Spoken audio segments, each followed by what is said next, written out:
Calendar की कुछ तारीखें इतिहास के स्वर्णिम पृष्ठों में हमेशा के लिए दर्ज हो जाती है।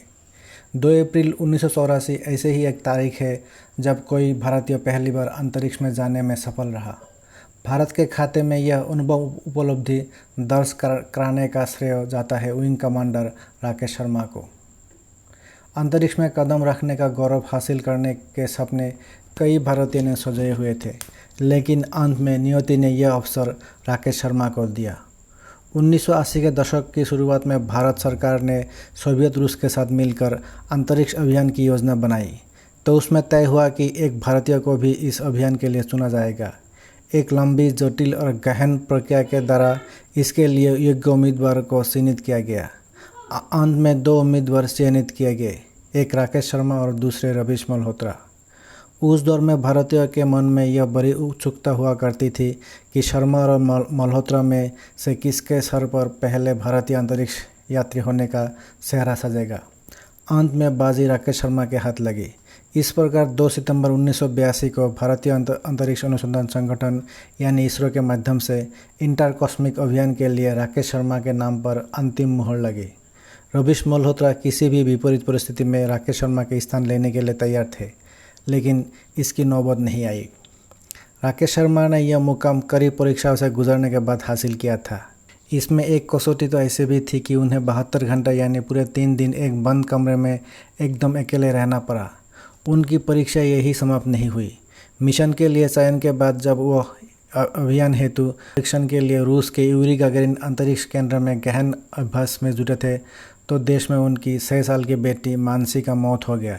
इस घटना से भी वो विचलित नहीं हुए और उन्हें खुद को अपने लक्ष्य पर केंद्रित रखा। पूरे देश की उम्मीदें उनसे जुड़ी हुई थी और उन्होंने उन उम्मीदों को टूटने नहीं दिया।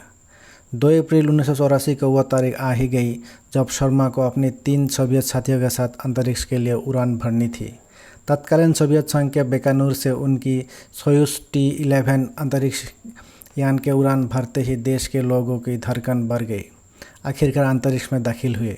उन्होंने कुल 7 दिन 21 घंटे और 40 मिनट अंतरिक्ष में बिताए और सफलतापूर्वक पृथ्वी पर लौटे। अंतरिक्ष में उनकी प्रयोगधर्मिता खासी प्रभाव चली और अपने अंतरिक्ष प्रवास के दौरान उन्होंने कुल 33 प्रयोग किए।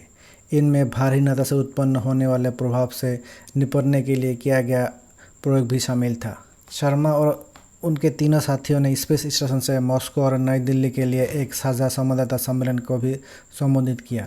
अंतरिक्ष में भी राकेश शर्मा का अंदाज विशुद्ध भारतीय था। कहा जाता है कि स्पेस स्टेशन में भी शर्मा रोज़ कम से कम 10 मिनट योग किया करते थे। उन्होंने अंतरिक्ष से उत्तर भारत के इलाकों को अपने कैमरे में भी कैद किया।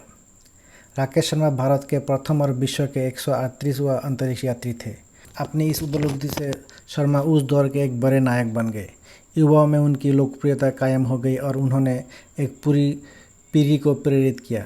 उनकी उपलब्धि से प्रेरित होकर ही भारत सरकार ने उन्हें अशोक चक्र से सम्मानित किया। सोवियत सरकार ने भी उन्हें हीरो ऑफ सोवियत यूनियन सम्मान से नवाजा। समय के साथ भारतीय वायुसेना भी पदानुक्रम की सीढ़ियां चढ़ते गए और विंग कमांडर के पद तक पहुंचे। विंग कमांडर के पद पर सेवानिवृत्त होने पर राकेश शर्मा ने हिंदुस्तान एरोनॉटिक्स लिमिटेड में परीक्षण विमान चालक के रूप में भी काम किया। कहाँ है आजकल भारत का पहला अंतरिक्ष यात्री राकेश शर्मा।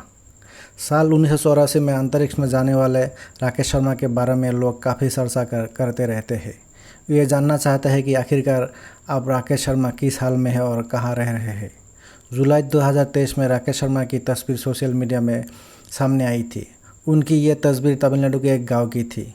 वह कूनूर में अपनी पत्नी मधु के साथ काफ़ी लो प्रोफाइल ज़िंदगी जी रहे हैं। बीमा क्षेत्र के संगठनों के लिए इंटेलिजेंट ऑटोमेशन समाधानों में विशेषज्ञता रखने वाले बेंगलुरु स्थित व्यवसाय कैडिला लैब्स में राकेश शर्मा ने 2021 में गैर कार्यकारी अध्यक्ष का पद संभाला था। इसके अलावा शर्मा ने इसरो के गगनयान के लिए राष्ट्रीय सलाहकार परिषद में महत्वपूर्ण भूमिका निभाई, जो अंतरिक्ष यात्री चयन कार्यक्रम की देखरेख करती थी।